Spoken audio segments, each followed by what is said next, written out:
I was always the skinny girl, so I had to overcome that because being black and a skinny girl, it's like a thing because you're not a real woman if you don't have some type of curve or whatever.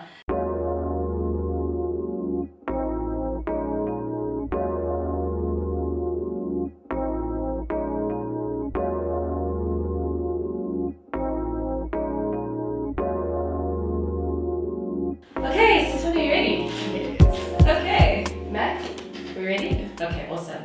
So what does beauty mean to you? How do you define beauty? I basically define beauty by, okay, I'm gonna just use the old cliche answer that beauty is in the eyes of the beholder. I feel like we define our own beauty these days, and so I feel like that's how I would define beauty. Yeah. And when do you feel you're most beautiful?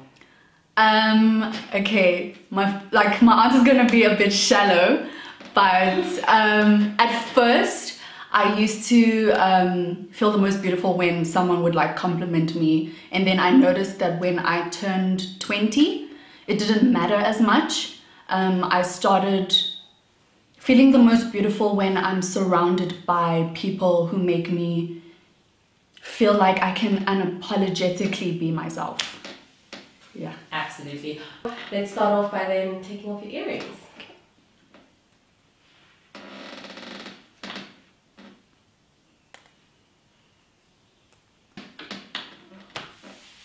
Alright, so can you tell us about a moment where you questioned your own beauty or felt ugly?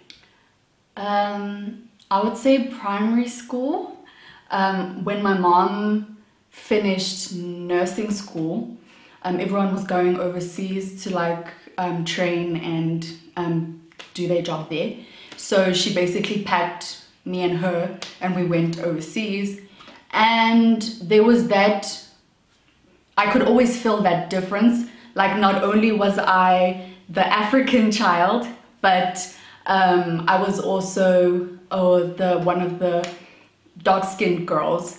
So now because most of the girls in England, they're Jamaican, so they don't see themselves as like African, so you're like different. So most of my friends were white, so now there's also that difference.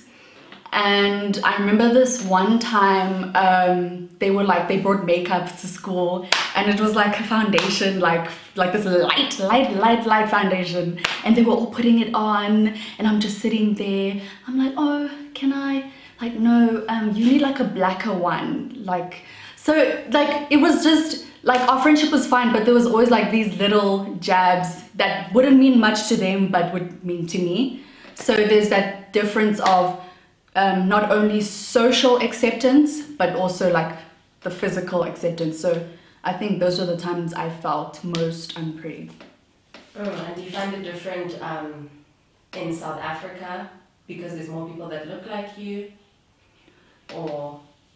In South Africa there's more of an issue in the black community, mostly around skinny, thick, and the colorism issue of light-skinned, dark-skinned. So we find ourselves comparing ourselves, but it's not as hectic as then.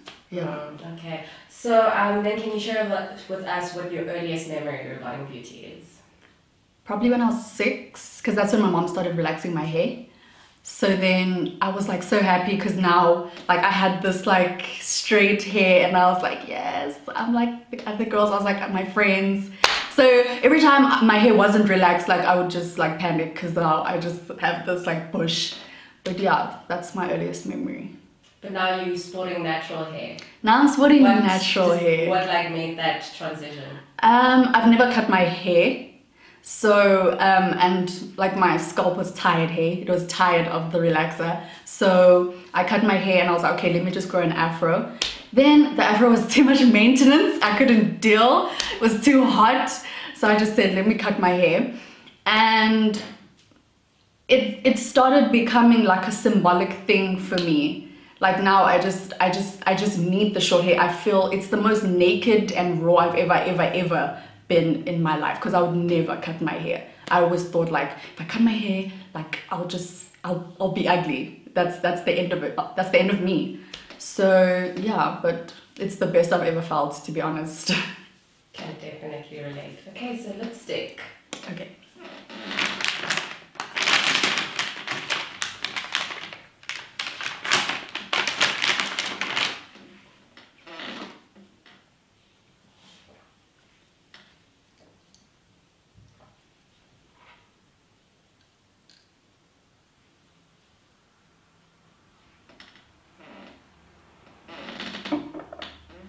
Alrighty. Okay, so if you could change one thing about yourself, what would it be and why? Oh, I've always hated my nose. Like, I felt like my face was too small for it, and I feel like it was too big for my nose. Like I've always wanted like something that like goes in more. But you know what?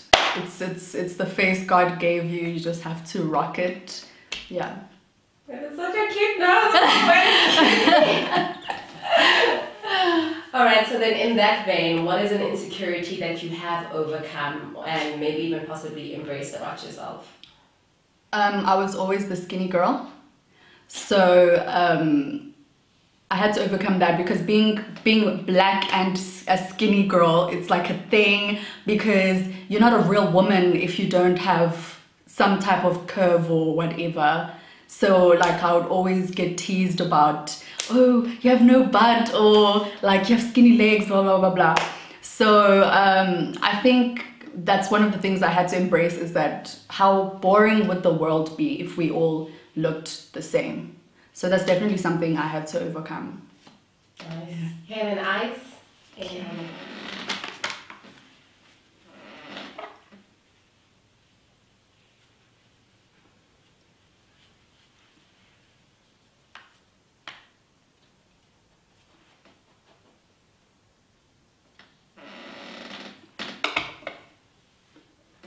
so what do you think is an assumption or misconception that other people have about you?